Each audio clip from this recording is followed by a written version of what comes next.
talvez não saiba quem fui eu. Talvez um sábio vos diga que fui outrora um poeta da ebulição, inimigo ferrenho das águas cristalinas. Cada tomo de poemas incendiários nós o abriremos, e mesmo sem ler, sabemos de que lado lutar. Todo negacionista da cultura é desde já meu inimigo jurado. Morre, verso meu. Morre como uma pessoa, anônima como tantas tombadas pelo capital. Camarada vida, a trote mais rápido, marchemos mais rápido. Lutamos pelas palavras, pela ciência, pela verdade. Com a língua áspera dos cartazes, eu nasço. Movimento incansável das ruas.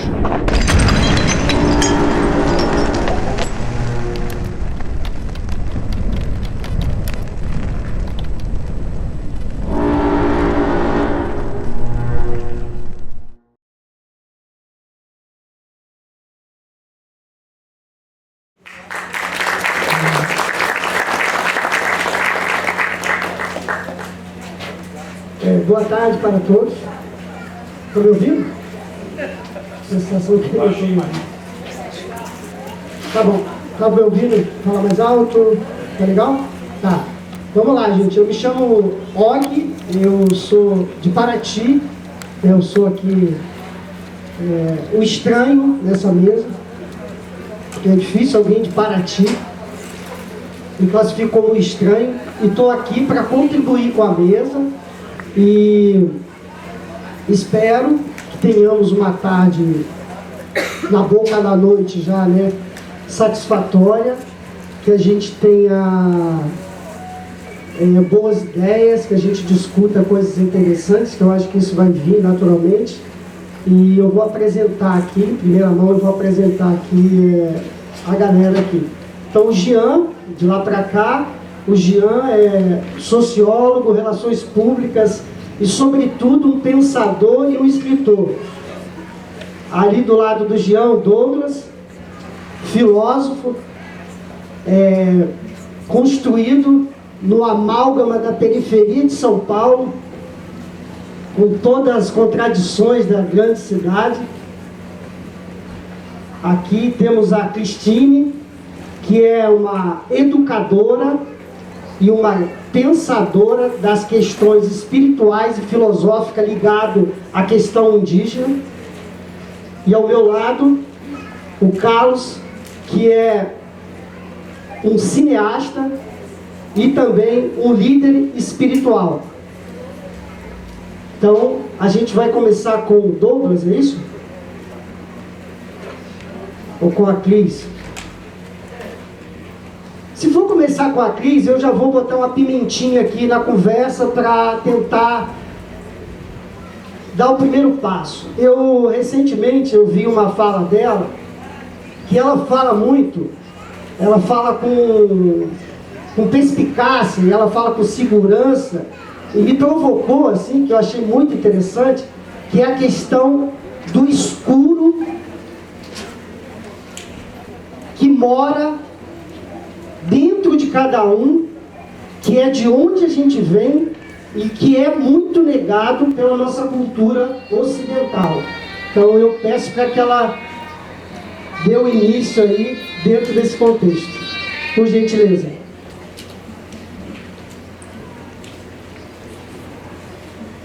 Boa tarde a todos, meu caro Lúcio. Queria agradecer primeiro ao Jean pelo convite, né, de estar aqui. E estar aqui nesse momento, né, que envolve tantas pessoas que estão pensando, produzindo. Ontem eu estava refletindo sobre isso, né, de tanta gente junto para pensar, para divulgar os seus pensamentos, mas às vezes parece que isso fica só numa bolha, né, que esses pensamentos não vão muito longe. E aí eu vejo as pessoas consumindo livros.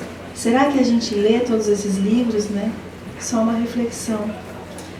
Mas, bom, acho que ele me apresentou. Meu nome é Cristina Itaquá, eu venho lá da aldeia Rio Silveira, que é vizinho aqui, seguindo o caminho do litoral. A gente chega lá para baixo, em São Sebastião. E estou aqui esse ano para compartilhar um pouco, né, de pensamentos que a gente traz dentro de coletivos que muitas vezes não são escutados nas grandes mídias ou nas grandes universidades. Há muito tempo atrás eu estudei filosofia, mas muitas pessoas só são consideradas filósofos quando escrevem muitos livros ou têm títulos de mestres, doutores. Eu não tenho nada disso, mas eu me considero uma pensadora enquanto mãe, enquanto pessoa que caminha e que traz uma reflexão sobre o que eu acredito que é real e útil para se mover na ética do compasso lento, do beguei, que nem diz o papá. E quando você traz essa fala sobre o escuro, né, essa provocação que você trouxe, eu acredito que quem pode falar mais profundamente sobre isso é o próprio papá, porque foi com ele que eu comecei a despertar atenção para esse conceito do escuro como mãe de todas as coisas, né, da onde nascemos e para onde voltamos. E há um tempo o papá vem falando sobre esse lugar, né, de onde brota a vida. Quando a gente está lá dentro, né, do útero da nossa mãe, a gente está no escuro, e quando a gente encanta e desencarna, a gente volta para esse escuro. E todos os dias, quando a gente dorme, descansa e mergulha no mundo dos sonhos, a gente mergulha dentro desse escuro também. Então o escuro é muito acolhedor no sentido da mãe, né? Que a mãe acolhe, e o escuro também nos acolhe. E eu, enquanto educadora, eu venho observando que muitos educadores e mães e vós e tias falam que o escuro pode ser perigoso. Assim como às vezes andar na mata é perigoso. Há uma educação do perigo, né? Não vai aí, é perigoso. Escuro é perigoso. Aí a cidade fica tudo iluminada, né? Gasta toda uma energia para iluminar tanto. E à noite, o escuro, ele é tão profundo, porque tem os vagalumes, e tem as estrelas, e tem tantos seres iluminados à noite, que ficam ofuscados por essa mania esquisita de iluminar tudo e fugir do escuro. Então eu venho refletindo sobre essa dimensão do escuro dentro da nossa vida, desde o momento que eu saí do útero da minha mãe e vim aqui para esse mundo, para pensar e compartilhar pensamento ao mundo, né? Então, para começar, eu acho que é um pouco essa reflexão, mas eu queria também falar uma coisinha que me toca, que quando... Peraí que tem alguma coisa tocando aqui, uma flauta.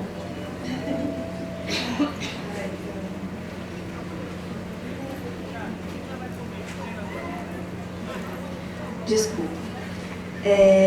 Uma coisa que eu queria comentar, que quando nos convidaram para vir aqui, eu vi o título, né, desse encontro, dessa proposta de diálogo, e eu fiquei refletindo muito sobre a questão dos hábitos, né, e o quanto é importante nós todos, né, enquanto humanos, a gente pensar na necessidade de se ligar mesmo, né, de mudar, dessa mudança de hábitos, porque eu vejo muita gente criticando o agronegócio, criticando a mineração e, ao mesmo tempo, financiando esse próprio movimento de estupro.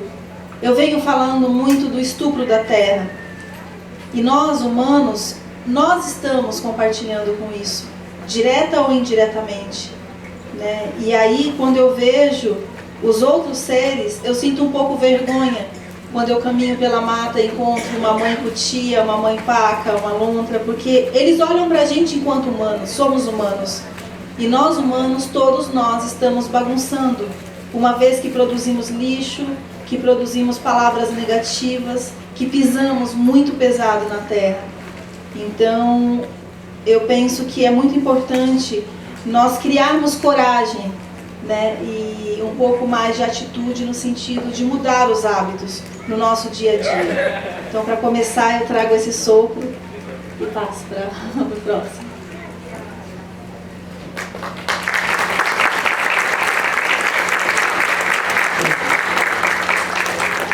Eu queria passar agora para o Jean, para que ele falasse um pouco desse lançamento do livro dele, né, que é sobre a insurreição, que é uma coisa que ela é individual e ao mesmo tempo é coletiva, e ao mesmo tempo que ela é utópica, ela é necessária, ela existe, e ela muitas vezes é negada pela própria estrutura, assim. Então eu queria que ele falasse um pouco desse trabalho dele aí.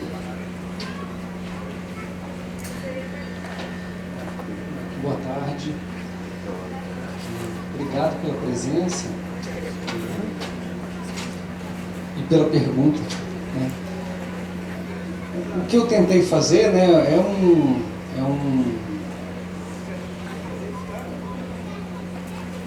um pouco as palavras, né, que a gente usa às vezes: política, democracia, natureza, elas podem ter um sentido esvaziado ou um sentido subversivo, né? E de alguma forma eu tentei costurar isso a partir dessas das coletividades dissidentes, né? E acho que aí conversa com os quatro que estão aqui juntos, nesse pedacinho, é também a insurreição, ela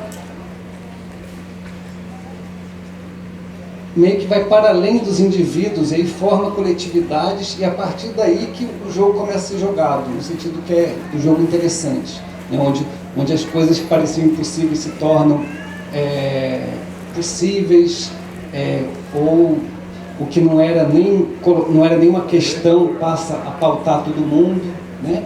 Então um pouco a transformação começa aí, né? E aí começaria, a partir dessa perspectiva, conversando com muita gente, a política, a democracia, então isso tudo tem como chão muitas das coletividades que foram postas no lugar do que é chamado de natureza, né? E sempre no sentido pejorativo, né? Povos indígenas, escravizados, povo negro em geral, a classe trabalhadora também, né, como animais de carga, no sentido bruto, o LGBTQIA+, no sentido também, né, do queer, do objeto, né, então tá sempre ali, né, como colocado como natureza e colocado como pejorativo, e o que a gente vê é uma insurreição da natureza no sentido até do aquecimento global, da crise climática e tudo mais, como, né, o antropoceno, o capitaloceno, o plantationoceno, todas as tentativas de compreender essas transformações, mas também que, de alguma forma, o que a gente então chamou de natureza luta, né? Então, quando acho que o que a Cris estava falando logo agora, né, eu acho que tem toda uma vamos dizer que, falando de outra forma, o marxismo, de qual, mesmo na sua versão mais heterodoxa, do qual eu fui formado, ele acaba empobrecendo um mundo que é muito mais rico e interessante, e aí ele acaba, inclusive, perdendo toda uma miríade de potencialidades revolucionárias, né? Por aí, para falar rapidinho, óbvio, para a gente ter mais umas trocas.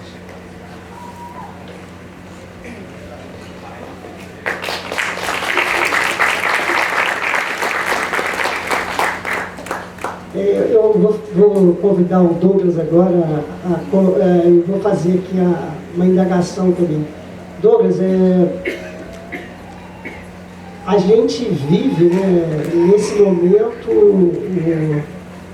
na sociedade, assim, né, bem oportuno, a gente vive cada vez mais latente esse conflito, que não é de agora, né, e que perdura por muito tempo, sobretudo construído e alicerçado no poder da imagem, que é a estrutura do racismo.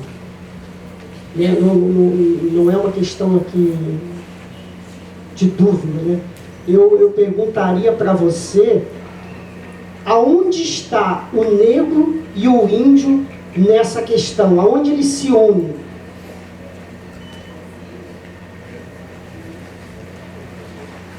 Boa noite, um salve, né? Para quem colou, acho que... Poxa, não esperava pela pergunta, mas já que veio, vamos lá. Eu achei as falas econômicas. Sei não. As falas foram muito econômicas na relação com o tempo. Eu tenho uma forma de, sabe, disposição arte, sabe? Enfim, quero dizer em primeiro lugar que estou muito agradecido pelo convite. Poxa, quando eu vi o título, né, e aí é mania de estudante de filosofia, né? Eu vi o título, aí a gente separa, né? Vamos trabalhar. Cosmonismos brutal, eu fiquei muito interessado e tal pelo título, e aí, mas eu sou estudante de filosofia, não sou um filósofo, porque eu também não tenho idade ainda para isso. Quando eu tiver idade, aí eu vou falar, agora sim, sou filósofo, mas agora eu sou muito jovem para ser filósofo, figura velha, né? Mas enfim, vou começar para então responder a questão do companheiro, que eu cheguei aqui em Paraty, quando eu recebi o convite, eu falei, a primeira questão foi onde eu vou ficar, né? E aí eu acabei escolhendo um lugarzinho assim que se chama Condado, aqui em Paraty. E eu nem sabia, né? Não foi uma escolha 100% favela. Eu não sabia mesmo. Porque eu queria andar mesmo, e porque eu gosto de andar, fazer os meus peripatéticos, né? E eu observando a cidade, quando eu ando na cidade eu me sinto possuindo a cidade, sabe? Pegando a cidade com as mãos. Eu gosto muito de andar, então eu falei, eu vou ficar 4 quilômetros e eu venho andando, e vou pensando, olhando a cidade, vendo. E aí eu fui para o Condado aqui, que é do lado, certo? Isso tem a ver com a sua pergunta, certo? E eu cheguei no Condado assim, e aí eu lembrei do Brau na hora, porque eu falei, você sai da favela, mas a favela não sai de você. Você sai da favela e tá na favela de novo, porque o Condado é uma região de ocupações, né? A galera que, por conta da gourmetização desse lugar que a gente estamos, foi expulsa, os trabalhadores racializados, gente preta, né? Afro-indígena, tá tudo lá no Condado, certo? E é um lugar, no interior desse espaço, que sofre uma brutal repressão policial.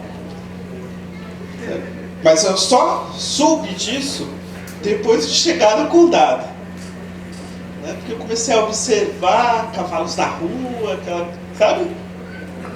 Todo mundo preto, mesmo que quem era branco é preto, naquele espaço, certo?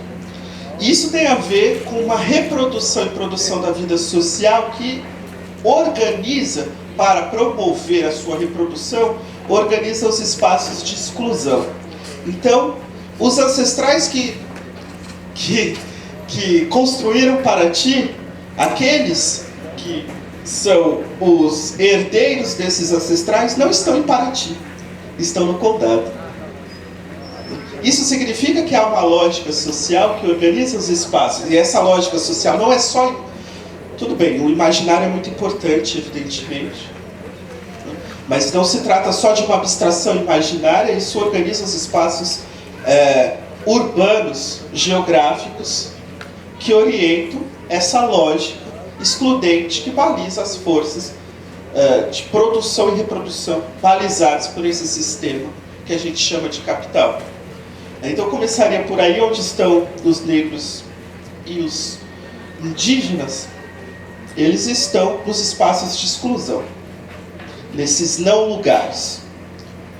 Mas eles estão nos lugares, segundo uma Weltanschauung, e aqui me permito o processo diletante de falar uma palavra em alemão, que significa uma visão de mundo, E aí, contra essa visão de mundo, a gente põe uma cosmovisão, que é a tentativa ou a luta por criar um mundo onde caiba todos os outros.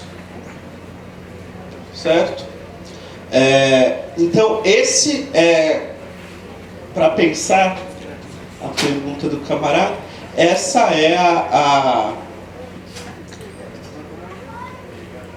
aquilo que nomeia o nosso encontro, né? A possibilidade desse encontro da multiplicidade que não seja obliterado por uma ideia de unicidade que, na verdade, utiliza a diferença simplesmente para não só excluir a diferença, mas para explorar a diferença.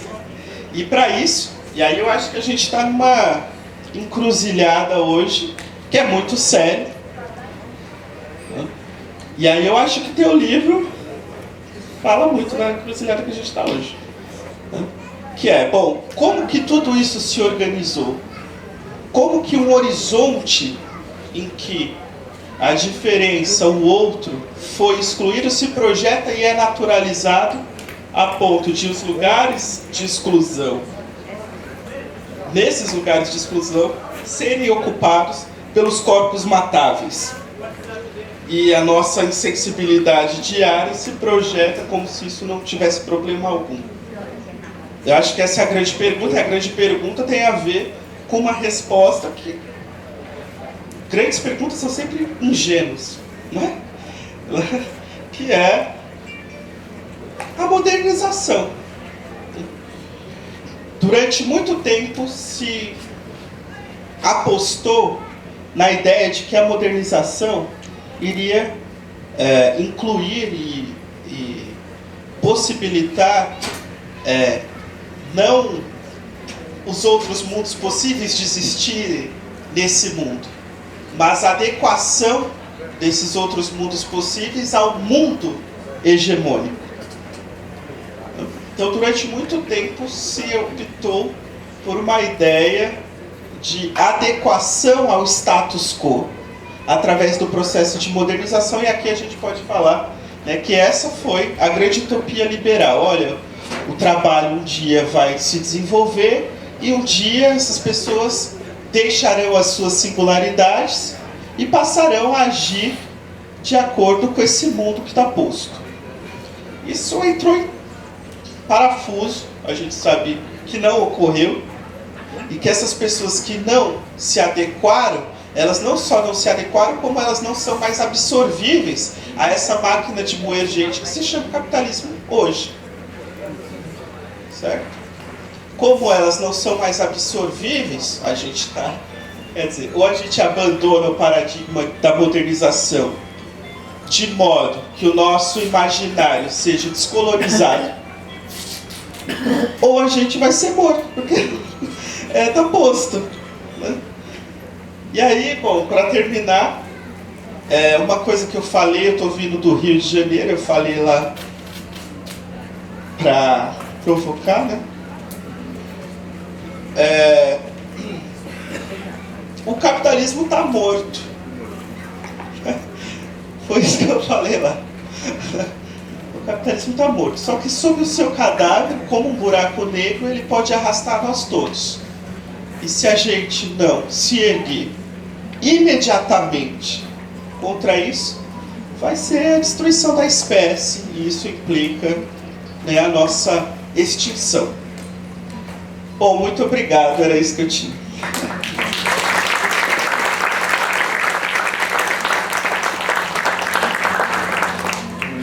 Agora eu vou dirigir aqui uma pequena indagação ao Carlos aqui, né, que trabalha, que está muito ligado à espiritualidade, à relação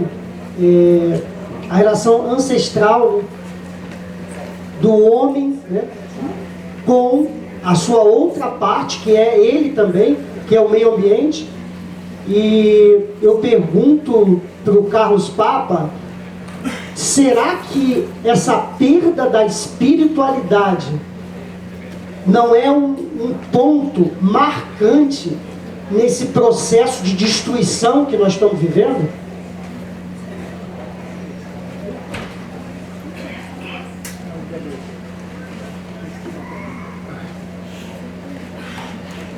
Boa tarde a todos e quero agradecer também ao Jean por fazer esse convite. Bom, quero começar quando se fala da vida e o entendimento. O ser humano tem uma coisa assim muito incrível de pensar, né? E ver o mundo. É que eu sinto assim que houve uma destruição, mudar, né? Tem gente que pinta o cabelo, né? Tem gente que se disfarça, né? Muito bem.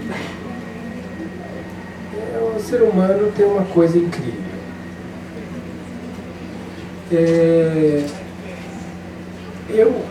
Eu vejo assim que a espiritualidade,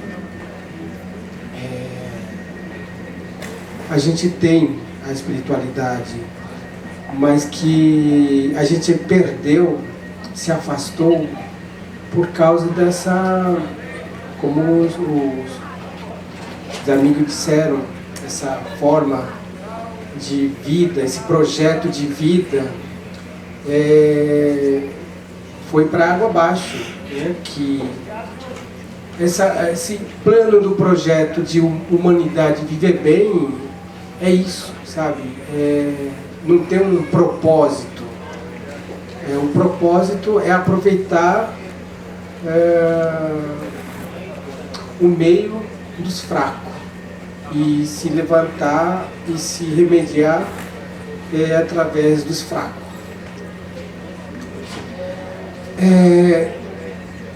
A espiritualidade se perdeu na medida que o homem perdeu o sentido de viver.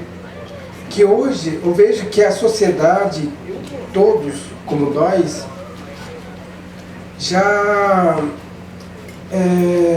como se diz, nós somos mutante da inconsciência, porque achamos tudo normal. A pessoa ali passando fome, criança na rua, passando sem direção, sem teto. Mas achamos isso normal. Isso não é minha responsabilidade, isso não é comigo. Então, esse sistema já fez com que a gente ficasse doente, ter essa viravolta no sentido de que perdendo essa consciência da preocupação de dar mão, né? Ou entender por quê.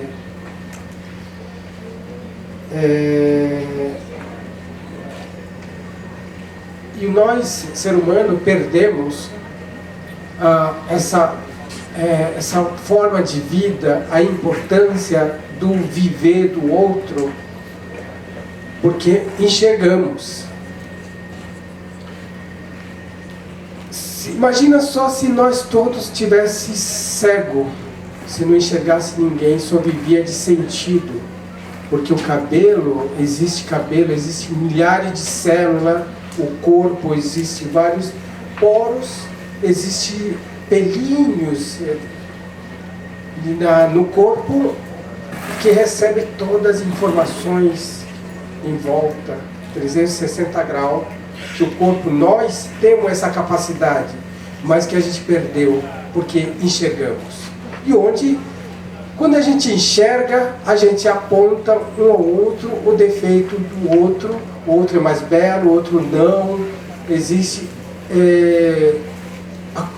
de classificar. Então, a gente acredita muito no que a gente vê. A gente não enxergamos, a gente não tem capacidade de sentir o verdadeiro, o sentimento, o amor do outro porque a gente não enxergamos, não sabemos.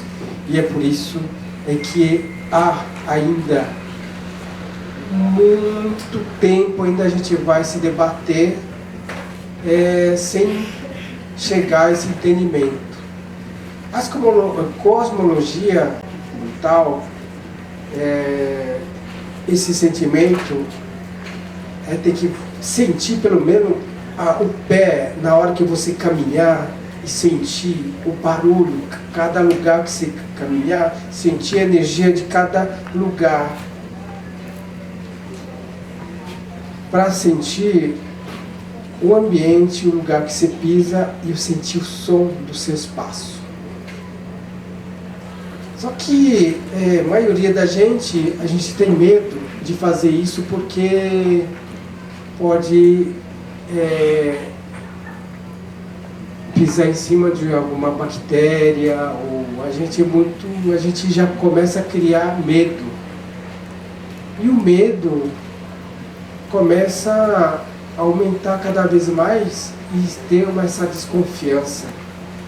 E a partir do momento que você cria essa desconfiança, você estará mais se sentindo vulnerabilidade de informações torto.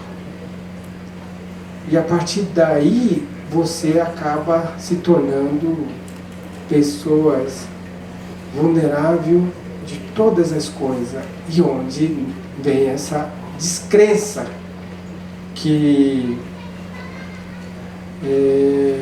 somente remédio ou dinheiro ou pode um bom status que pode te salvar, ou menos pode trazer outra forma de se alimentar para se continuar vivendo. Então eu vejo essa forma. A espiritualidade morre a partir do momento que você não sente mais nem o cheiro e o lugar que você mora, nem conhece tão pouco o lugar que você dorme. Em volta tem plantas, tem árvore, tem pássaro, tem vento. Da onde vem o vento? De lá ou para cá? Cada dia tem os seus códigos diferentes um do outro. A gente tem que olhar e entender os códigos, ouvir. E na maneira que a água bate, a água corre, os insetos cantam, o pássaro canta, as folhas caem, são todos códigos. Quando você percebe isso, que são códigos, as leituras que você faz na vida do dia a dia, aí você começa a entender o seu corpo, que você faz parte daquele ambiente, você entendeu até mesmo que não precisa mais essa comunicação diferente das pessoas, porque a energia se conecta com o outro. Então existe esse código para ser entendido, mas quando a gente é bloqueada espiritualmente, a gente acaba só julgando. Então, onde a espiritualidade morre, quando a gente acaba perdendo o amor. Muita gente fala do amor e felicidade, né? E aí as pessoas buscam, correm atrás do amor, vai lá para a Índia, não sei para onde, para buscar o sentimento do amor. E o amor está dentro de você mesmo, que o amor se traz dentro do escuro. Quando você fecha o olho, o escuro não tem preconceito. O que tem preconceito é esse dia, no momento que a gente enxerga.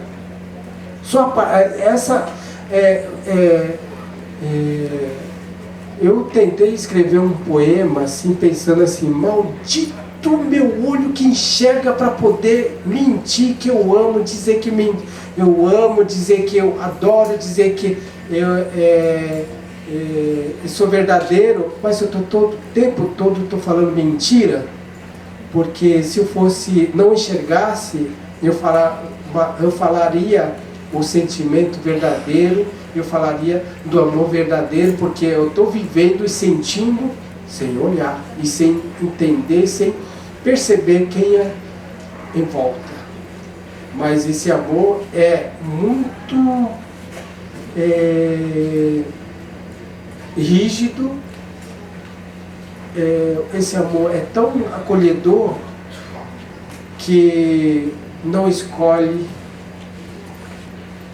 nada, só escolhe o sentimento verdadeiro. Esses são amor verdadeiro.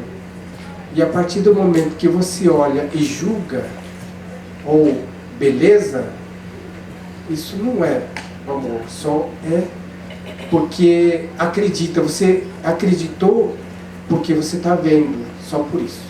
Acho que a espiritualidade se perde nesse meio. Obrigado.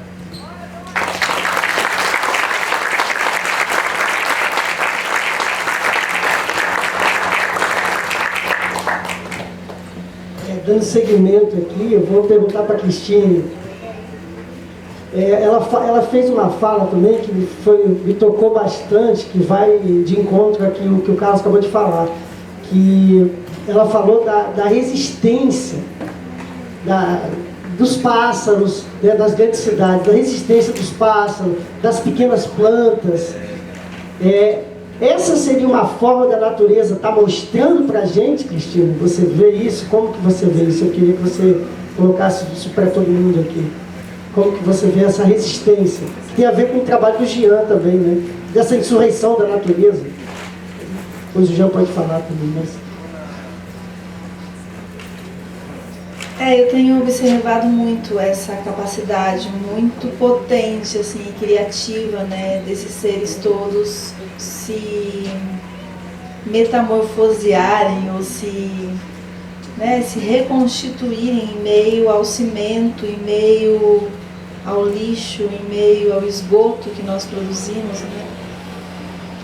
E uma coisa que eu fico refletindo é que aqui onde nós estamos, aqui é um território de Nheru, a Mata Atlântica. Entender o que é a Nheru, que esse nome Mata Atlântica deram, né? Não sei o que significa por causa do Oceano Atlântico, mas Nheru, entender esse conceito desse território onde nós pisamos, é entender muitos pontos que ligam com essa resistência.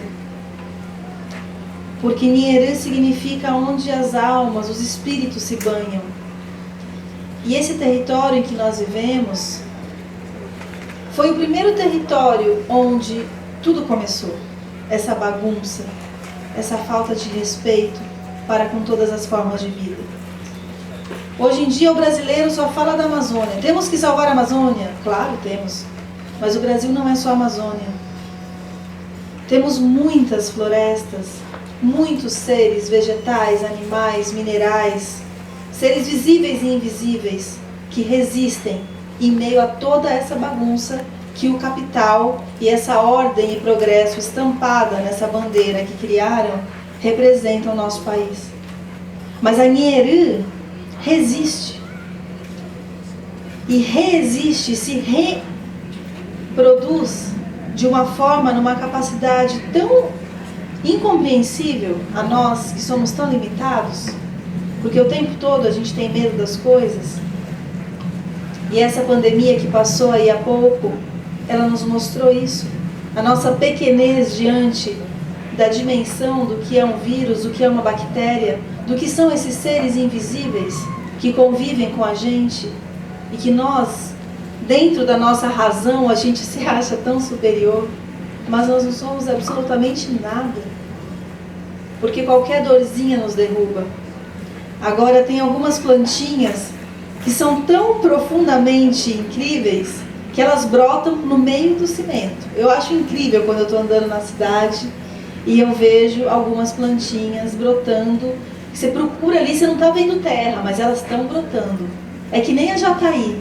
Já viram a abelha jataí brotando no meio do cimento de um bloco no meio da rua? Tem muita jataí por aí, espalhada entre calçadas e espaços no meio da cidade, resistindo, porque as árvores foram derrubadas, né? Então às vezes elas constroem seus ninhos dentro das telhas, como chama? Tijolo.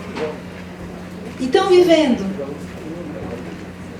Sem as abelhas não existem a vida. As abelhas, os morcegos, são seres muito, mas muito importantes para a vida daquele e de toda essa floresta que nos circunda, né?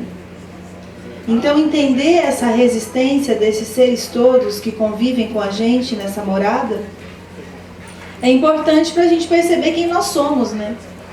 Porque nós humanos, eu não consigo entender. Meu filho pequeno de 9 anos, ele me pergunta muito as coisas. E às vezes eu paro e fico refletindo horas sobre os questionamentos dele, que fazem muito sentido para perceber o quanto nós somos contraditórios, nós humanos. Ainda mais quando a gente vai crescendo. As crianças são muito sensíveis nesse olhar e nessa percepção da realidade, né, da relação de tudo que habita. Agora a gente vai crescendo e a gente vai criando parece que vai usando salto, né? Eu nunca consegui usar salto. Eu admiro as mulheres que andam com aqueles saltos assim, se equilibrando, né? Então, mas parece que os humanos, quando crescem e viram adultos, todos vestem um tamanco grande. E aí começam a se achar num patamar superior a tudo. Aos fungos, aos cachorros, aos gatinhos, às corujas, né? E aí tudo a gente quer afastar. Todo mundo acha bonito falar de natureza, mas ela lá e eu aqui. Então essa plastificação do mundo moderno, na vida, na alimentação, em tudo. Os humanos se plastificaram para viver, mas é super bonito falar de natureza. Mas perto dela é sujo. Eu sou educadora, então eu falo muito disso, eu acho importante a gente pensar nisso. Dessa educação sanitária que inventaram, onde tudo é sujo, a terra é suja, então as crianças têm que se limpar. Quem inventou que a terra é suja? Da terra brota a vida. Se não existisse terra, ninguém ia comer. Então acho que a gente tem que repensar um pouco e tentar aprender com a resistência de todos esses seres que vivem insistindo em sobreviver, com essa nossa arrogância racional de querer ser superior. Eu fico pensando muito nisso.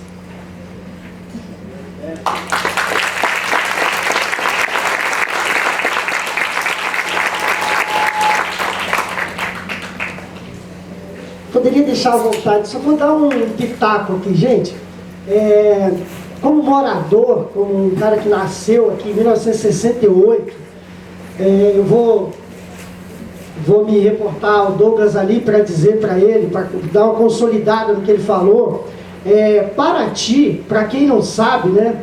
Eu acho que muitas pessoas aqui não sabem, Paraty está no ranking dos municípios do estado do Rio de Janeiro mais violento, com maiores índices de homicídio. Eu acho que a gente perde, e feminicídio também, a gente perde, acho que para Caxias, a gente perde para Nova Iguaçu. A gente tem toda uma complexidade, né? A gente está dentro dessa estrutura, que é uma estrutura belíssima, né? Aqui no caso, a gente está, antigamente tinha off, flip, aqui no caso a gente está na flipei, né? A gente está numa estrutura, mas a gente tem toda essa estrutura, tem todo esse aparato do Estado, a gente tem essa polícia ostensiva, mas assim, a realidade do município é muito diferente do que aparece nas imagens. O Douglas, por exemplo, apesar de estar vivendo ter se instalado num local como ele relatou, sentiu, né? Relatou e sentiu, porque ele já tem esse conhecimento de origem, né? Aquela situação ali que marca, né, um território aonde a polícia chega com um olhar diferenciado. Eu falaria também de um outro modo, que é o centro histórico de Paraty, um lugar onde eu brinquei, onde eu tomava café nas casas, onde eu brincava com meus amigos por ali, dentro das casas, um ficava na casa do outro, tinha as festas. E agora é o quê? É um grande shopping a céu aberto, né? A função do centro histórico, a gente tem a Flip, a gente tem o festival de jazz, a gente tem um outro festival, a gente tem isso e aquilo, mas a função dele é servir de um espaço de consumo, né? Aí você consome as coisas, você consome a imagem. Então isso está muito marcado nesse espaço. É interessante que as pessoas tenham essa percepção, assim. Eu me atento para isso. Esse lugar, por exemplo, onde a gente está aqui, aproveitando o que a Cristina falou, esse lugar aqui não era terra. Esse lugar é uma parte desse rio. Esse lugar sofreu um processo de urbanização, né? E aqui virou terra. Não era terra, a praia não tinha essa configuração. Ah, foi a natureza? Não, foi a natureza. Como nós modificamos isso. Então, uma fala do Carlos, que eu acho bem interessante, né? Essa falta de ligação, né?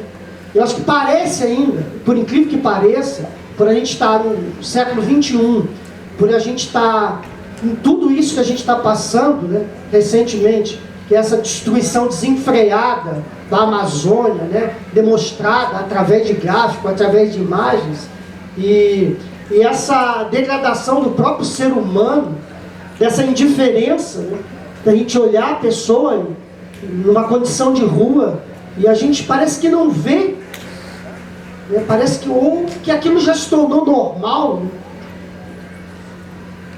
Então, eu acho que a gente tem que colocar isso em xeque, assim. Dentro disso, eu pergunto ao Jean, nós estamos dentro de uma guerra civil não declarada?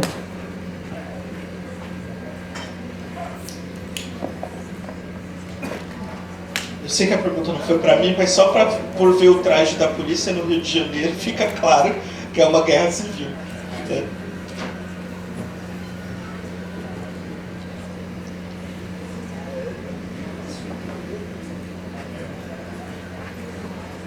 Parece ser uma obviedade, né, que tem essa guerra civil. Ela é constitutiva, né, do que a gente chama de Brasil, né? E apesar de tudo, né, a Constituição de 88 era importante porque ela é a primeira vez que o Brasil reconheceu que tinha gente, coletividades, povos aqui antes, né, do pai de todos os golpes, né, em 1500. Só que essa questão, nem para os críticos do sistema, era colocada, ou ainda, talvez nem seja totalmente, né?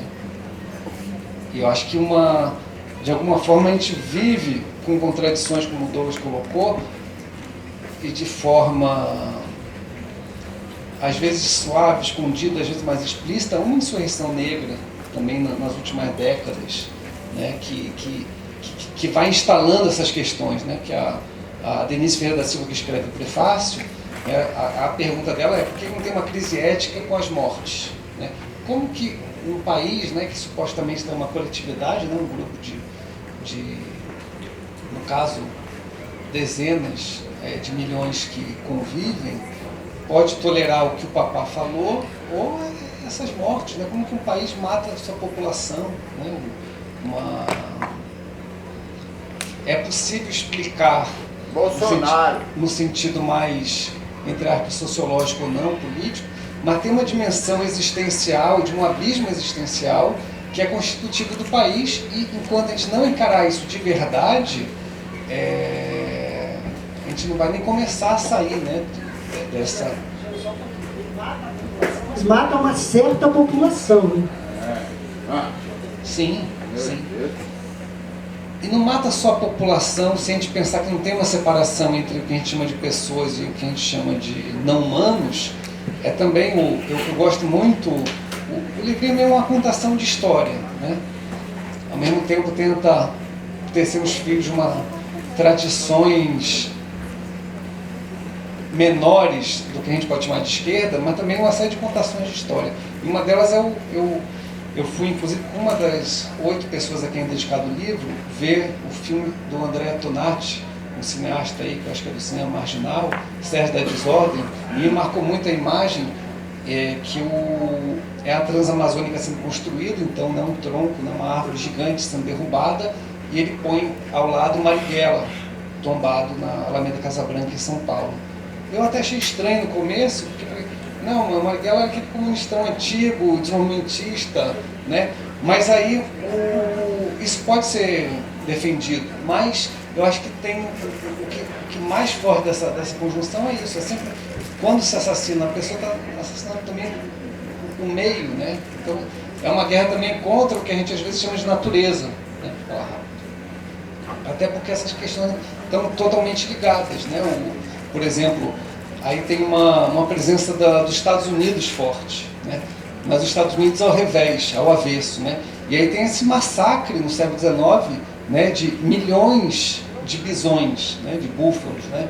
Porque matar os bisões era também matar o povo do búfalo, do bisão, né?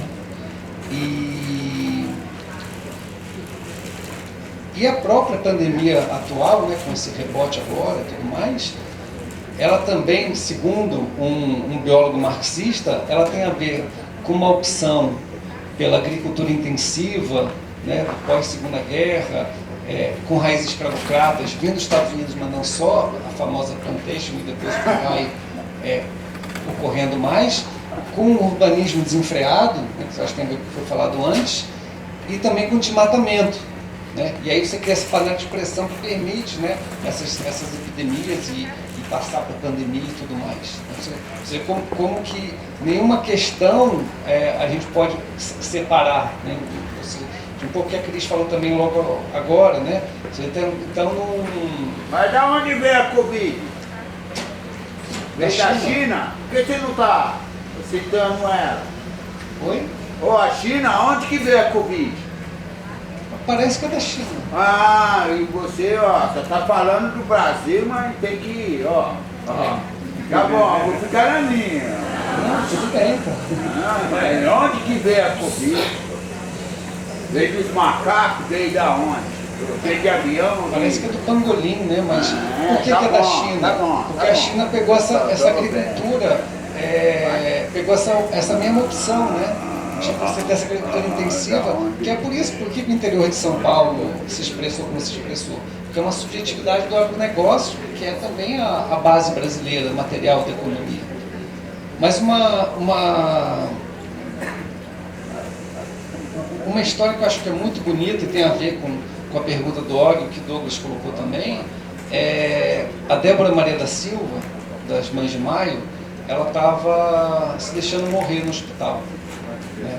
Aí ela está dormindo e o filho dela, Rogério, que foi assassinado pela Polícia Militar de São Paulo, na Baixada Santista, aparece e pega, né, ela pelos braços e levanta e fala: vamos, mãe, vamos para a vida. E ela acorda tudo, pensa, tive um sonho, tudo, e quando vai tomar banho, ela vê as marcas das mãos do filho no braço. Né?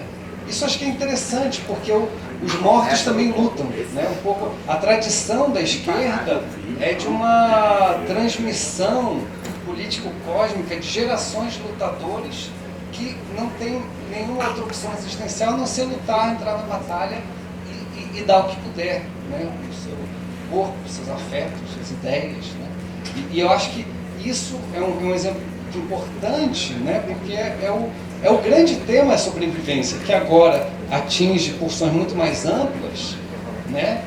Mas que sempre atinge os mais vulneráveis, mas essas coletividades têm um repertório que é inacreditável, né? E uma força, uma riqueza existencial. Mas se a gente pega o que a gente chama de cultura brasileira, falar muito rápido, tira a contribuição dos povos africanos, dos povos originários, fica pouca coisa. Né? Isso ao mesmo tempo é apropriado e está em debate, é o grande debate, né, brasileiro, digamos. Né? Na medida em que não dá mais para ignorar, isso é recuperado, mas ao mesmo tempo tenta essa domesticação, né? E eu acho que esse eu acho que é o principal embate que eu vejo e que o Douglas até comentou, e eu acho que tenta conversar, né? Às vezes muitas vezes nem diretamente, mas fazendo as curvas do rio aí, porque me pareceu a melhor forma, né, de fazer isso, né? E o Papá deu uma saidinha, né? Mas eu acho que se a gente tem um motivo para ser anticapitalista, contra o capitalismo, é a questão da saúde mental, né? Eu acho que assim, é uma coisa, né, a grande epidemia, né? E eu acho que aí a gente tem, né, tem a ver um pouco que a Cris falou também antes, tem uma ciência selvagem, uma tecnologia que envolve também relação com não humanos, né? Por exemplo, né, a gente sempre fala da formiga e fala da rainha, né? Aí parece que é uma rainha soberana que manda em todas as formigas. E estudiosos das formigas vão dizer que a grande maioria das formigas a gente nem vê, porque elas estão ali debaixo da terra e tem todo um debate, né? Que a gente está falando, talvez elas fiquem vendo Netflix ou estejam na rede, elas não trabalhariam. Então talvez tenham um reino da fartura aí e não um reino da soberania monárquica, né? Porque como uma frase, né, do C.L.R. James, né, que o único lugar onde não houve sublevação de escravizados é nos livros dos historiadores capitalistas. Então, o que as pessoas dizem, né, sejam estudiosos reconhecidos ou não, dizem muitas vezes mais sobre eles mesmos do que sobre a situação descrita, né? Eu acho que tem essa questão da saúde mental, como tem essa parte para não falar demais, ela tem muito a ver com uma máquina de descrença, né? Que estão querendo, quando o Og fala do centro histórico, estão querendo falar para a gente que somos indivíduos consumidores, somos pessoas isoladas umas das outras, e também que no fundo está falando, não acreditem, não mudem, não se organizem, não se juntem, não transformem, né? E é um pouco isso que dá, eu acho que esse nó existencial.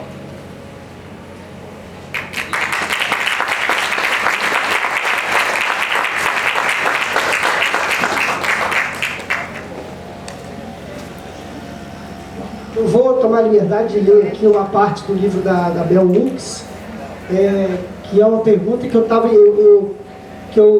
estava dentro do contexto da pergunta que eu fiz para o Douglas, mas eu acho que ele caminhou para outro viés, mas eu vou reforçar agora. Ô Douglas, é o seguinte, eu vou ler esse aqui, eu queria que você dissesse como que você entende isso dentro do contexto brasileiro e, sobretudo, de novo, a questão da mídia.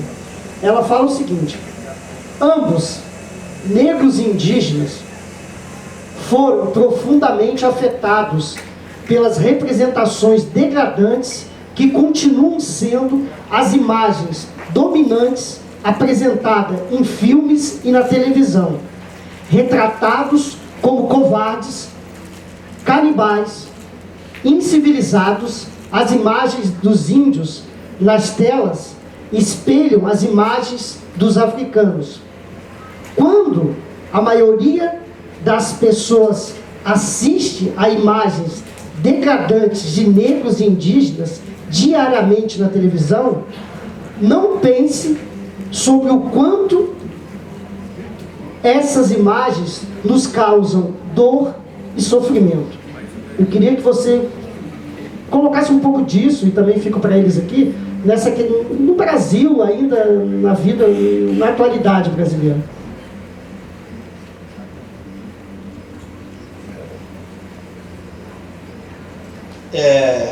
Bem, como eu acho que a gente está num caminho muito interessante aqui mesmo,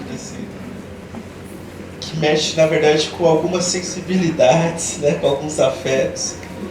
Então eu vou expor onde tudo começou, para mim, no questionamento acerca do que se trata o imaginário. desvirtuando um pouco do tema, mas eu acho necessário. Poxa, acho que não, tem tudo a ver.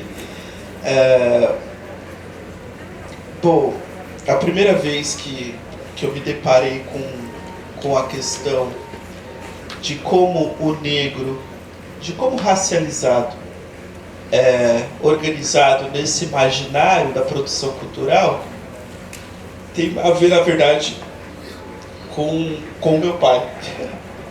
Meu pai era um negro retinto do samba, né? Que tomou um tiro, porque ele era da turma do deixa disso, né? Porque ele manja a turma do deixa disso, o pessoal vai brigar, ele entra no meio, deixa disso, sabe? O parceiro dele mesmo puxou a arma e disparou acidentalmente nele. E era uma arma de matar pombo, que a gente chama, que é um revólver 22.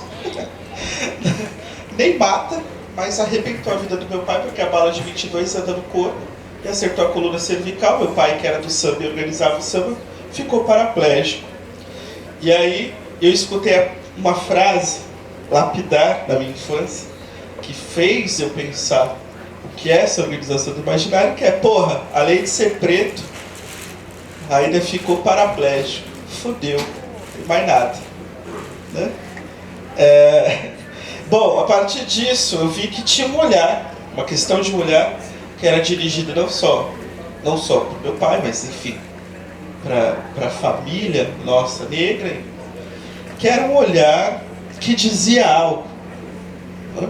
Um olhar cuja figuração desse olhar, a projeção desse olhar para o outro, tinha alguns significados que, quando criança, eu não entendi. Quando eu vou entender isso? Eu vou entender isso quando eu entro no movimento, né? Quando eu vou atuar na luta do movimento negro, e aí eu passo a questionar esse olhar. Agora, esse olhar ele é muito fantasmagórico, porque ele não parte só de um olhar que se projeta do branco com relação aos racializados, mas como os racializados se entendem nesse olhar. Então, bom, estou fazendo essa primeira introdução só para dizer o seguinte: isso aqui tem a ver com Fanon. Quando eu vou estudar Fanon vai pensar, a primeira coisa que Fanon vai pensar é o seguinte: olha, a gente precisa entender a dimensão da linguagem. É muito curioso, porque Fanon, como psiquiatra, né, martinicano, faz um estudo em filosofia, vai estudar em Paris, na Universidade de Lyon, para fazer medicina, ao mesmo tempo que ele faz o curso com Merleau-Ponty. E ao mesmo tempo que ele tem uma enorme influência ainda ocultada com Simone de Beauvoir. E ele está pensando no campo fenomenológico, ele vai chegar à conclusão de que o corpo racializado é um corpo fenomenológico. E o que ele quer dizer com isso? Que o corpo racializado ele expõe uma forma de apresentação que imediatamente reduz a subjetividade do indivíduo apresentado a uma nomeação que é dada pelo outro, que é uma nomeação dada pelo colonizador.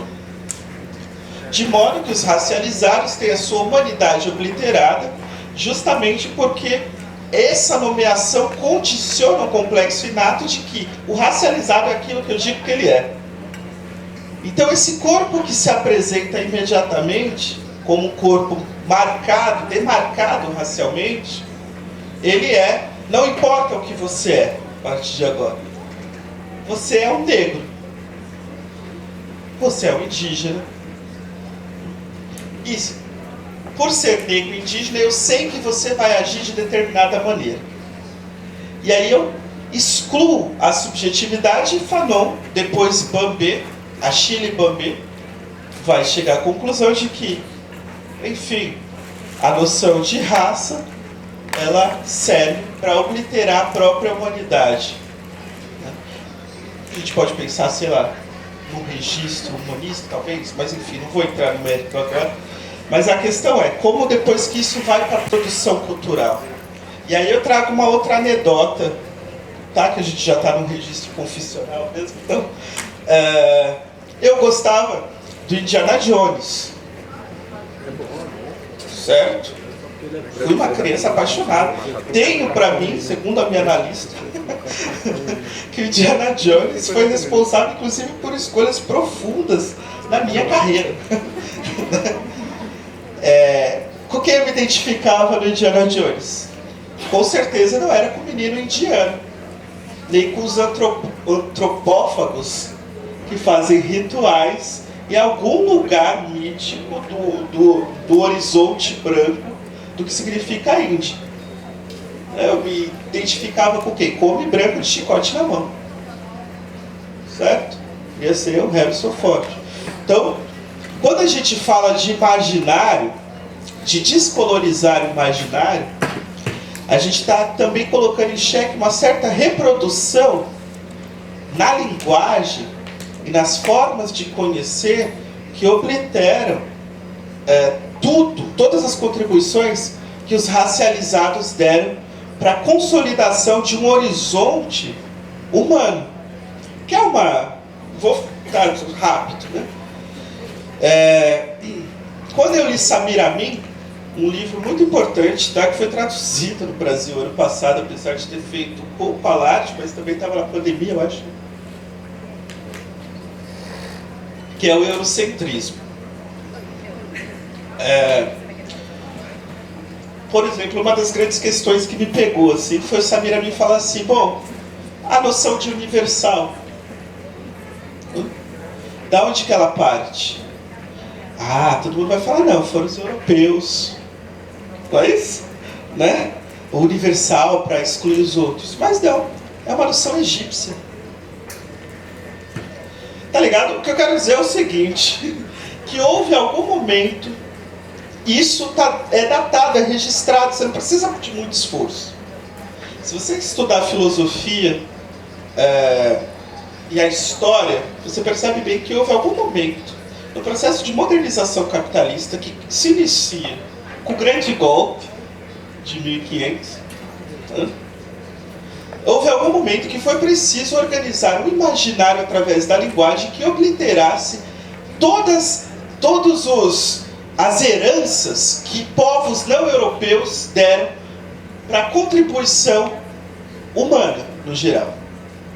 E aí, rapidinho, porque isso tem a ver com a indústria cultural vai, e aí tem a ver com o espetáculo, né? E a indústria cultural vai ser balizada por essa forma de linguagem. Mas quando a gente volta para a filosofia alemã, curioso, eu, Douglas, nascido no Ceará, Nova Olinda, uma região do Cariri, certo? Minha mãe imigrante, vai parar num local chamado Itacoaxetuba, em São Paulo, que é o extremo do extremo leste, certo? E eu vou fazer o quê? Depois dessas confissões que eu fiz para vocês, eu vou estudar filosofia alemã. Nego metido, né? Chegaram, né? Eu e outros companheiros temos essa... mas por que você não vai estudar as questões do seu povo, sabe? Não, quis estudar filosofia alemã. É isso.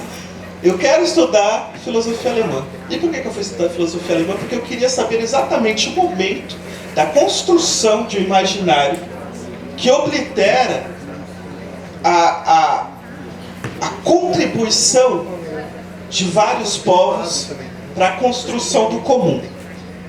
E eu detectei. Não foi muito fácil, aliás, não foi muito difícil, né? Romantismo alemão, filosofia de Herder, quando a noção de raça se torna biologizada e vai culminar no nazifascismo, né? Que aí é quando Césaire vai falar, olha, nossa, eles estão, né, chocados com o nazifascismo, e a Césaire está relativizando. Isso é importante que se diga. Daí é importante que a gente entenda pontualmente o que significou o Holocausto judeu, tá? Mas a Césaire vai dizer o seguinte, olha, o que está acontecendo hoje na Europa, a Césaire foi contemporâneo do nazifascismo, é a política colonial fora dos muros da Europa, certo? Então a Europa está lidando com o seu real. Guerra lá na Croácia, né? que aí, peraí, né, que os europeus, os noticiários, peraí, poxa, mas aqui as pessoas brancas, de olho claro, azul, o que está acontecendo? A gente está acostumado a ver isso no Afeganistão, no Irã, no Iraque. É exatamente isso, né? Não, eu lembro de uma senhora alemã, né, que deu ocorreu uma grande enchente na Alemanha, né? E ela falou assim, nossa, mas essas coisas acontecendo na Alemanha, no terceiro mundo é tranquilo, né? A gente vê isso acontecendo, mas na Alemanha isso é muito. Então tem tudo a ver com esse imaginário. E aí, bom, para finalizar, para mim não monopolizar a fala,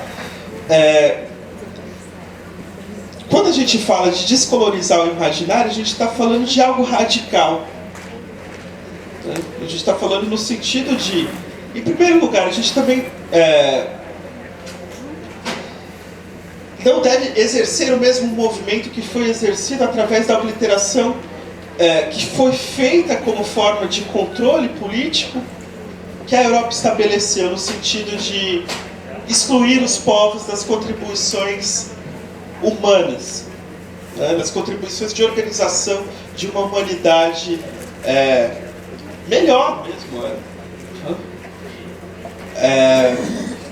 E a produção cultural, de maneira geral, ela organizou e permanece organizando esse imaginário. E aí, atenção aqui, né? Também a produção cultural já sabe que nos últimos 30 anos, mas a luta é muito mais longa que isso, tá? A luta antirracista radical avançou de tal forma que ela teve que abrir concessões, certo? Só que como ela abre as concessões? Adequando as formas de luta ao registro da gestão. Isso é algo que a gente tem que ficar esperto. Mas voltando à produção cultural, quando a gente fala de descolonização do imaginário, o que a gente está falando é de uma luta radical que passa por uma investigação, passa por uma formação, mas toda formação que não se voltar à transformação no quadro que a gente está, é uma formação diletante, portanto não nos interessa. Então toda formação é para uma transformação através do questionamento radical dessa herança colonial que nos pesa as costas até hoje. É isso.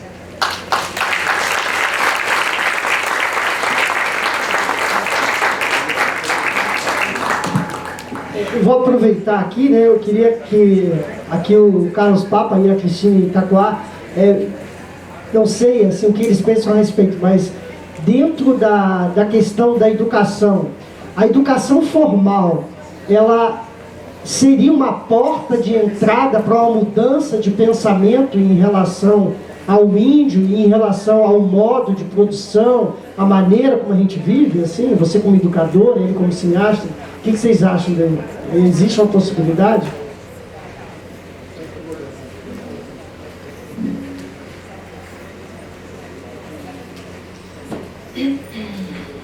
Olha, eu penso que a educação não, a escola é um projeto de dominação do mundo.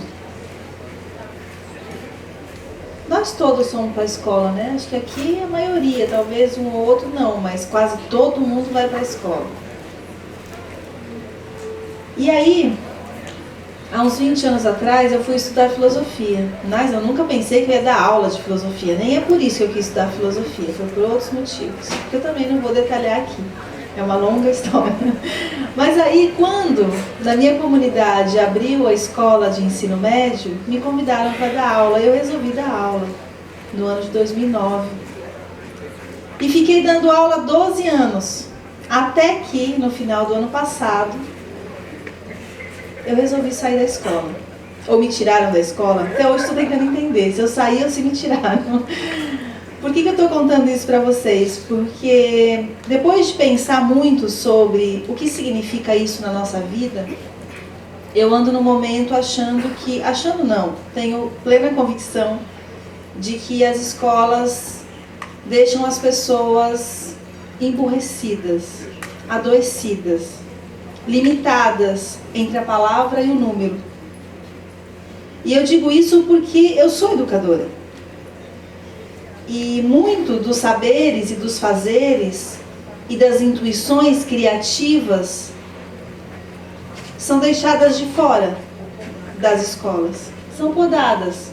São violentamente podadas. E aí todo o processo criativo das crianças acabam ficando para um segundo plano, para uma aula de educação artística, para um momentinho ali. Mas o básico tem que ir ali, a teoria, tem que tirar nota boa no Enem, tem que acessar o mercado de trabalho, tem que ser alguém na vida. Vai para a escola, menino. Isso é muito violento. Então, a partir disso, eu comecei a pensar e a falar da importância da gente se ligar nisso. Porque se todo mundo vai para a escola, então é a base, né?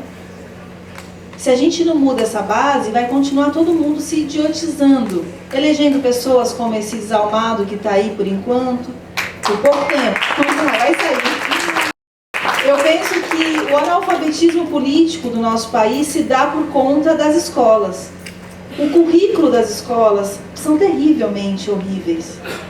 Eu acredito que a educação pode sim transformar tudo e todos. Mas da forma como ela está constituída, eu acredito que a gente está formatando pessoas para vir a tomar remédios, para conseguir dormir, remédios para curar depressão, remédios para conseguir ir no banheiro, que tem pessoas que ficam 3, 4 dias sem conseguir soltar suas fezes, de tão enfesados que estão com esse mundo teorizado, mas que não pratica. Para que tanta teoria? Para que tanto? A coisa é muito simples. Para mim, educação é acessar o bem viver. Acessar uma boa e bela forma de ser e estar no território. São códigos que não precisam ser escritos, não. Tem que praticar, tem que sonhar, tem que mergulhar no escuro, na comunicação com o que está ao nosso redor.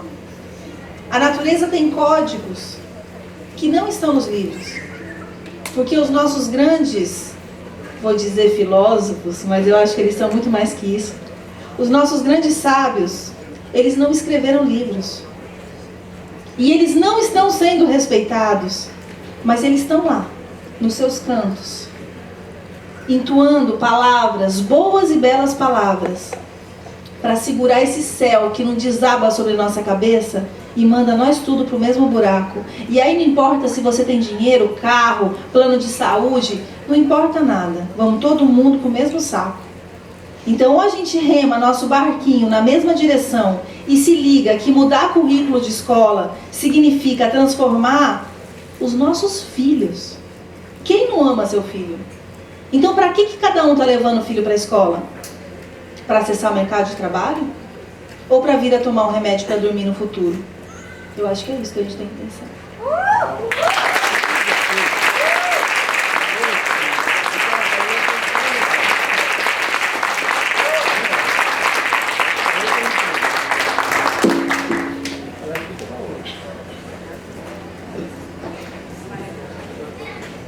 Eu não tenho mais palavras para dizer.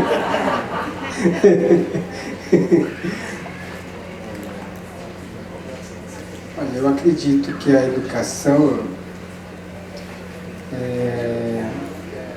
se torna, na minha cultura, existe uma casa de reza, e na casa de reza fala as coisas do dia a dia.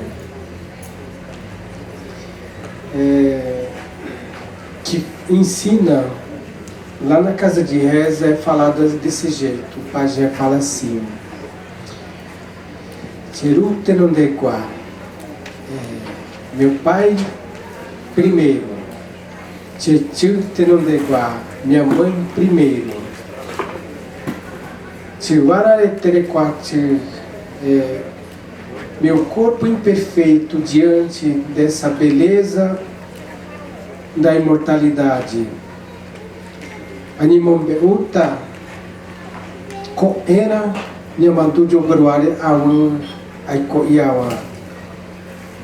Para que eu me manifesto no amanhã do dia, quando o sol clareia o mundo, para que eu levantasse e me inspirasse e sentir a batida do sol do meu pé. Então, quando se fala isso, é porque está agradecendo esse dia e que vai levantar no outro dia, viver esse dia. Então, é um momento de respeito com a vida, né? E a vida é importante. Então, para nós, existe pai e mãe, né? Então, sempre agradece minha mãe primeiro, meu pai primeiro, minha mãe primeiro. Porque a educação do bem viver vem disso. Sentir os códigos do bem viver é o sentir, perceber o lugar que você está. Ouvir barulho, pássaro, o vento, todas as coisas ao seu redor são importantes, são cenário da sua vida, e você tem que valorizar a sua vida naquele momento e sempre. Então, o respirar do ar é a natureza que dá, o ambiente que dá. Então, não importa como você está. Então, o ensinamento que a gente recebe dentro da nossa casa de reza é respeitar a vida. A vida é o que importa. Não se preocupar com o outro. O outro vem naturalmente. E a natureza, e o dia, e o tempo é que dá a resposta. Então, se pensar nisso, andar devagar, lento. E é por isso que, para nós, também não existe diabo, demônio, né? Nós acreditamos muito por exemplo, Beguei e Anhã. Aí não sei por que colocaram Anhanguera em São Paulo, que parecido que queria colocar o nome do diabo velho, essas coisas, né? Anhã para nós é velocímetro, são sem energia velocímetro. E Beguei são devagar, menos. Então, nós todos estamos no velocímetro, veloz, e onde a gente não percebe as consequências que vamos sofrer. Porque a gente está tão apressado com as coisas que a gente vai fazendo coisas e a gente não percebe que a gente pode sofrer as consequências porque só está no velocímetro, a gente não está no menos. Então, nós da cultura Guarani-Bunhá entendemos isso. Existem energias que é do menos, que vai devagar, se pensar, se demora um tempo. E aí eu tenho um velocímetro que não pensa, não, vamos fazer agora e agora, já agora. Não sabe as consequências que pode trazer esse agora. Então, acho que mais ou menos isso que aprendemos com a nossa educação. E ser cineasta quando eu era bem jovem mesmo, fizeram um documentário na minha aldeia. E com o documentário, por um tempo, um pajé falando, e eles traduziram. E aí eu vi na tradução a legenda errada. Aí eu falei, nossa, mas não é isso que o pajé falou, né? Então, isso veio um interesse muito grande. Eu falei, eu vou aprender os códigos das pessoas da cidade. Também quero aprender esses códigos e também quero dominar essa máquina, porque a máquina foi feita pelo homem. E eu me considero homem, e aí eu vou dominar essa máquina. Então foi isso que nasceu eu.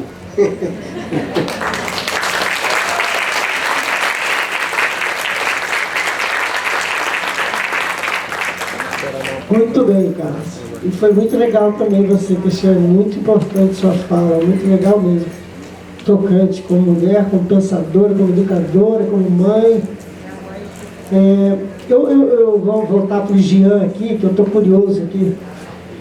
Jean, dentro dessa questão, né, cara, que dá uma nova dimensão disso, que são os meios de transmissão, né, que são as mídias sociais. De que forma elas podem influenciar nessas erupções aí? E de que forma elas estão influenciando na sua análise? Verdade. Fui claro? Fui claro, gente?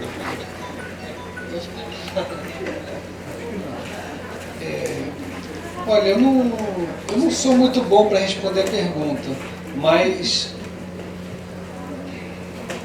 eu acho que ela ajudou em algumas, né? Na Tunísia, Egito, não faz muito tempo, talvez em 2003 aqui, mas eu acho que o fundamental não está aí, né? Eu sempre penso, né, no meu pai, uma pessoa conservadora, que no começo lá do governo Lula achava que acreditava na foto da mansão do Lulinha e a Escola Superior de Agronomia Luiz Antônio Queiroz, se não me engano, acho que Piracicaba, da USP, que é a Exalc, que é uma instituição super prestigiosa, atravessada por políticas em favor e às vezes do agronegócio, às vezes em favor de agriculturas mais interessantes. Mas por que ele acredita nisso? É porque ele quer acreditar, né? Eu acho que a difusão, acho que tem a coisa anterior, que é o desejo dele de acreditar que o Lulinha tinha uma mansão, né? E eu acho que é aí que a gente tem que compreender, né? Que sempre teve, né? Por exemplo, aqui estão um monte de figuras, né,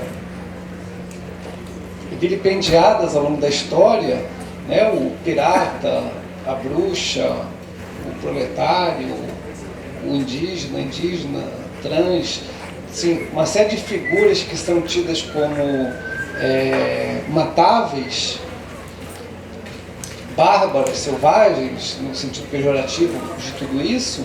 E eu acho que o caminho, então é isso, né? O cigano, né, vai em vários países tem isso, né? O cigano vai roubar criança, né? O comunista come criancinha, todas essas já estavam colocadas aí, já estavam em esporte. A bruxa, né? Quando pensa na bruxa, então com a verrugona no nariz, uma mulher de certa idade, supostamente feia, né? Quando você pode pensar ali, né, o Paracelso, né, vai falar, né, como as maiores cientistas do seu tempo, né, que vão ser importantes no começo da medicina, uma disputa quando vai ser a medicina, uma medicina masculina também, né, do médico e tudo mais, muito ligado a uma igreja fundamentalista, então católica, e eu acho que tem um pouco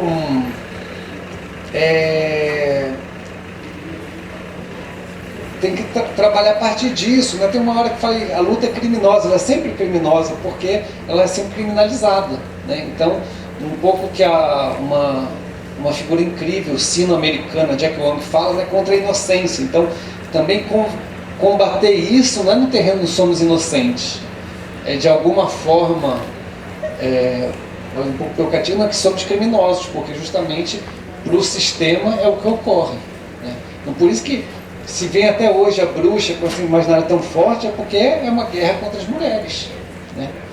E a vassoura, né? Tudo isso, né? tem elementos, acho que muito interessantes, né? Ela é isolada, ela está fora, né? Tem toda uma... É muito eficiente, né? Que nem o pirata, né? O que alguns historiadores vão defender, que os piratas eram em determinado momento ali do século XVII, XVIII, as coletividades mais democráticas que tinham, né? Que era justamente o contraponto ao absolutismo e até igualitário, que dividiam um butim, né? Tem a ver com o nome daqui, né?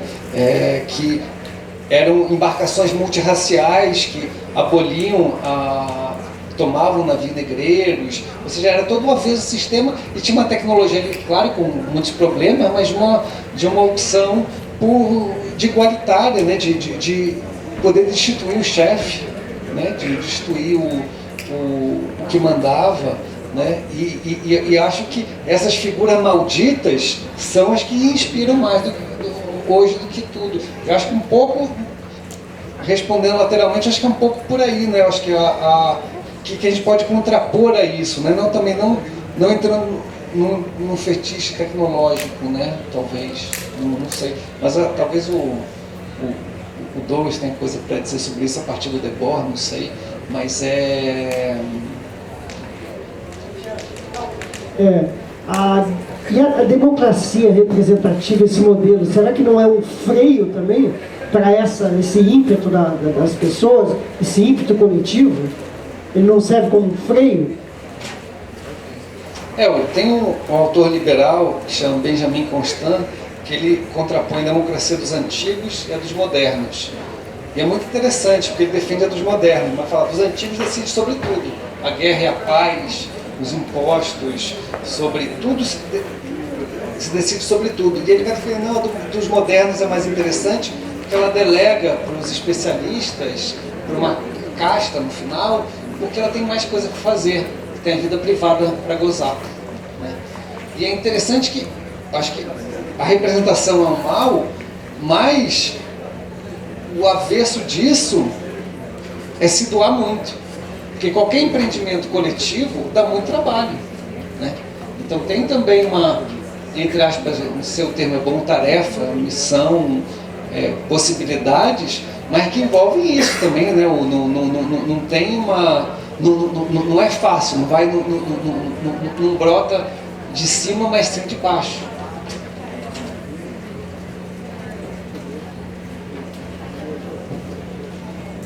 Não sei se quiser complementar aí, Douglas, não sei se... Diante... Eu não sei também, que já está no ponto de a gente encerrar, não sei como é que está aí a organização, está livre, está tudo...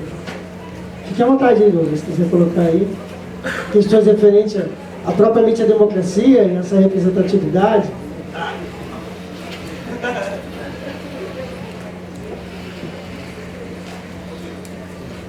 Pois é, né? Democracia representativa.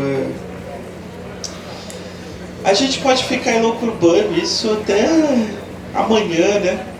Então eu vou cortar o caminho e vou pensar na real, assim, a história do Brasil, né? A República Brasileira nasce de um golpe palaciano, certo? E eu estou falando um pouco da história brasileira, não à toa, porque, de novo, né, ele, Achille Mbembe, vai dizer que, sabe, é curioso, porque quando eu comecei a estudar a democracia racial, o mito da democracia racial, eu cheguei à seguinte conclusão provocadora, assim, que no Brasil nunca tivemos uma democracia racial e, no entanto, tivemos uma democracia racista. No momento que eu formulei essa frase, né, escrevi assim, não mandei para o Twitter porque eu não tinha na época, então eu preferi rascunhar e ficar meditando nela. Depois o Twitter me arrebentou, colocou lá, sabe, Bom, mas enfim, tem alguma coisa muito curiosa nessa história, que é como a democracia brasileira ela é formulada através de uma república que vai excluir com um corte, né, vai excluir todos aqueles que foram as mãos de obras que deram condições de possibilidade para a primeira modernização brasileira. Então, através de leis, você simplesmente olha. E isso vai ser legitimado depois por uma leitura eugenista que vai fazer uma aposta muito esquisita em comparação ao mundo europeu, que é a aposta de que, bem, a miscigenação iria causar um embranquecimento, tendo em vista que o gene branco é o dominante. Então, em primeiro lugar, nós tivemos uma opção por simplesmente tira a pretaiada das fazendas, certo? Que inclusive eram muito mais hábeis no manejo da terra do que os europeus que chegavam. Tá bom? Esses europeus também, todo mundo fudido. Mas que chegavam, eram encaminhados para a fazenda, certo? E aí o que acontece no Brasil? Vai sumir a presença do negro durante pelo menos os 20 primeiros anos da República Brasileira, República Federativa dos Estados Unidos do Brasil. O negro some da literatura. Eu tenho uma amiga muito gente boa que pesquisa, por exemplo, o balé no Teatro Municipal do Rio de Janeiro. E ela, estou trazendo isso porque isso é interessante, só para a gente pensar como vai ser formulado esse imaginário eugenista que vai perdurar pelo menos, inclusive depois de Getúlio Vargas, né? Mas ela faz uma pesquisa muito interessante sobre as bailarinas do Teatro Municipal e descobre que não haviam negras no Teatro Municipal. Só que aí ela fala assim, mas como assim? Que ela faz uma porcentagem da população negra do Rio de Janeiro na época e fala assim, poxa, não bate. E aí ela vai atrás das fotografias das bailarinas. E eram negras. E eram negras. O que acontece então é que a declaração posta pelo outro é que elas não eram negras justamente para sustentar essa noção de apagamento que vai organizando a história brasileira. O apagamento da contribuição indígena, o apagamento da contribuição negra no interior desse processo, cuja culminância vai ser a democracia racial, que tudo bem, é o conservador de Sacramento, mas a gente não pode esquecer que ele escreve muito bem, que é o Gilberto Freire, e ele não é ele que elabora a noção de democracia racial, mas é um repórter francês, um jornalista francês, que ao ler o seu livro fala, olha, no Brasil aconteceu o que Alex Tocqueville não previu. A possibilidade de uma democracia racial. Então veja como isso tem uma... E aí, bom, só para dar mais um dado, em 1912 o congresso, um dos primeiros congressos eugenistas ocorrido também no Rio de Janeiro, apostaram que em 2012 o Brasil, se continuasse a manutenção da política de miscigenação, em 2012 o Brasil seria um país branco, dado a predominância do gene branco como mais adaptável, né, e portanto mais forte, o superior na estrutura hierárquica. E eu nem sei mais por que eu estou falando tudo isso, mas eu acho...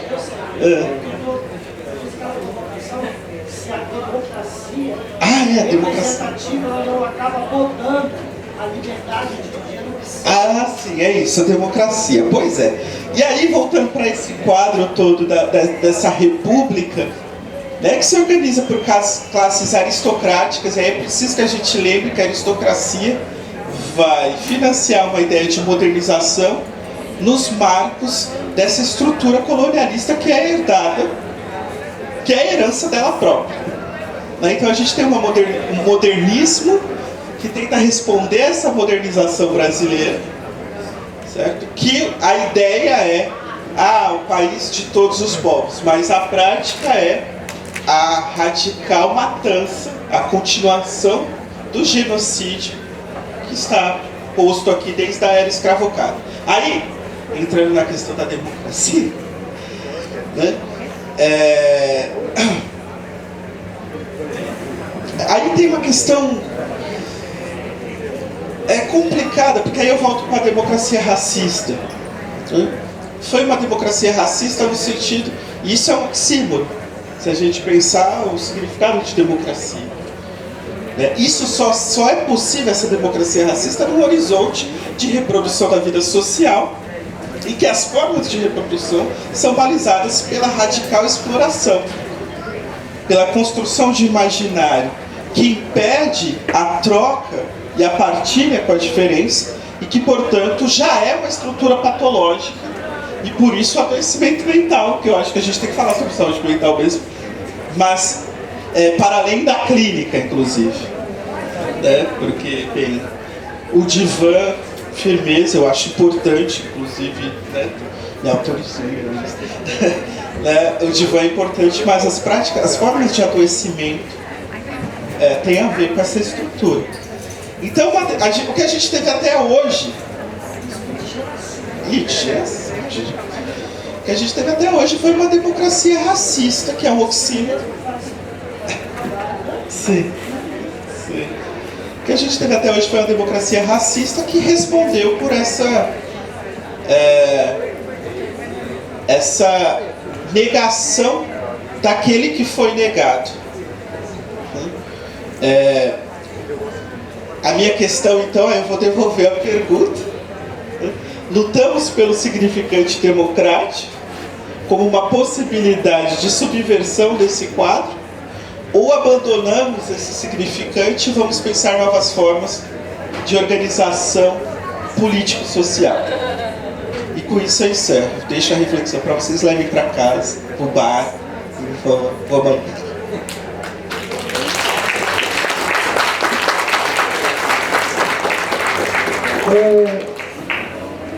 Gente, eu recebi um comunicado aqui que o próximo grupo aí, o próximo evento já está pronto.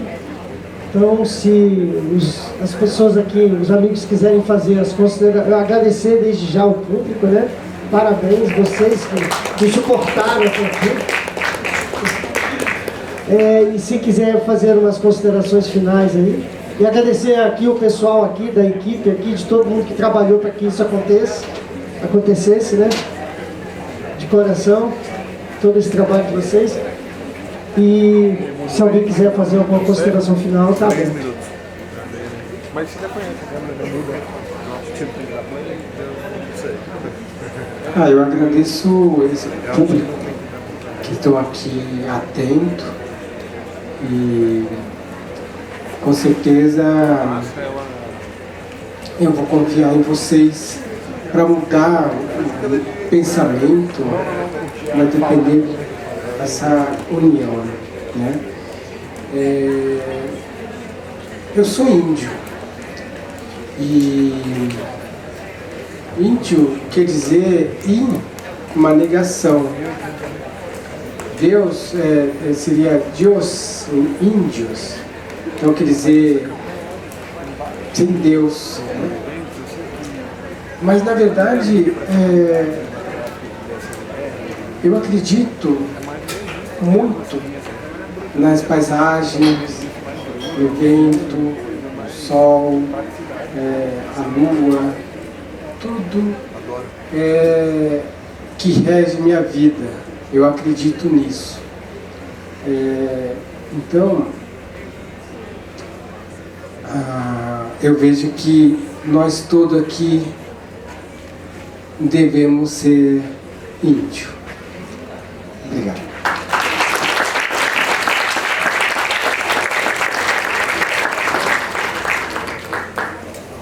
Agradecer também por essa oportunidade de falar um pouquinho, de ouvir. Aprendi bastante escutando vocês todos. Obrigada na sua casa, aqui no seu território, no CCB.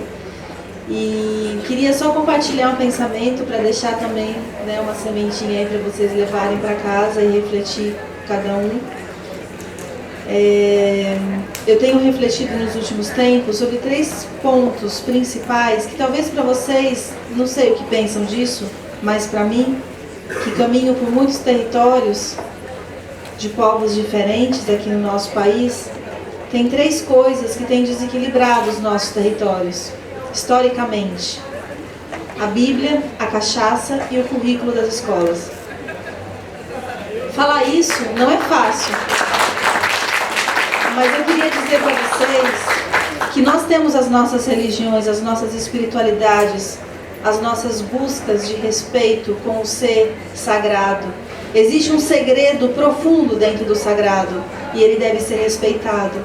Então eu invoco o respeito a todos os rezadores e rezadoras, a todas as parteiras, as raizeiras, a todos os seres que curam, ao tabaco, que é um ser sagrado e criminalizaram em nome do capital, mas o tabaco cura, o álcool mata e tem matado. Eu cresci vendo meus parentes morrendo por conta da cachaça. Jean, muito obrigado, irmão. Mas ali você colocou só um, tem que colocar logo, né? Você vai integrar ou já vai? Amanhã faz, né?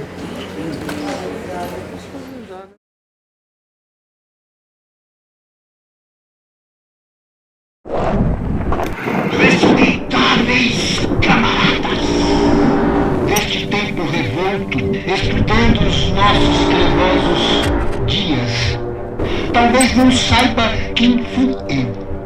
Talvez um sábio vos diga que fui outrora um poeta da ebulição, inimigo ferrenho das águas cristalinas. Cada tomo de poemas incendiários nós o abriremos, e mesmo sem ler, sabemos de que lado lutar. Todo negacionista da cultura é desde já meu inimigo jurado. Morre, verso meu. Morre como uma pessoa, anônima como tantas tombadas pelo capital. Camarada vida, a trote mais rápido, marchemos mais rápido. Lutamos pelas palavras, pela ciência, pela verdade. Com a língua áspera dos cartazes, eu nasço. Movimento incansável das ruas.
Uma pessoa anônima como tantas tombadas pelo capital. Camarada vida, a trote mais rápido, marchemos mais rápido. Lutamos pelas palavras, pela ciência, pela verdade. Com a língua áspera dos cartazes, eu nasço. movimento incansável das ondas.